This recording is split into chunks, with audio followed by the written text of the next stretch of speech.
ఇక్కడ ప్రభాస్ టాప్, అక్కడ కూడా ప్రభాసే టాప్. దేశంలోనే ప్రభాస్ టాప్ అంటున్న ప్రముఖ సర్వే సంస్థ.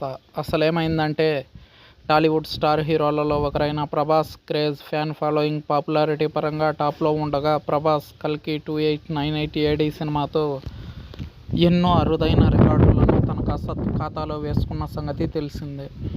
ప్రభాస్ పారితోషికం 150 నుంచి 200 కోట్ల రూపాయల రేంజ్లో ఉందని వార్తలు ప్రచారంలోకి వస్తున్నాయి. తెలుగు రాష్ట్రాల్లో ఆర్మాక్స్ సర్వేలో టాప్గా నిలిచిన ప్రభాస్ నేషనల్ వైడ్గా కూడా టాప్లో నిలవడం కొసమెరుపు. దేశంలోనే మోస్ట్ పాపులర్ హీరోగా నంబర్ 1 స్థానంలో ప్రభాస్ నిలవడంతో ఫ్యాన్స్ సంతోషానికి అవధులు లేకుండా పోయాయి. దేశవ్యాప్తంగా మోస్ట్ పాపులర్ హీరోల జాబితాను ఈ సంస్థ రిలీజ్ చేయగా, జూన్ నెలలో ప్రభాస్ నెంబర్ 1 స్థానంలో నిలిచారు. 2024కు ప్రభాస్ నెంబర్ 1 స్థానంలో నిలిచాడు. ఈ జాబితాలో బాలీవుడ్ బాద్షా షారుఖ్ ఖాన్కు 2వ స్థానం దక్కింది. కోలీవుడ్ స్టార్ విజయ్కు ఈ లిస్టులో 3వ స్థానం దక్కడం గమనార్హం.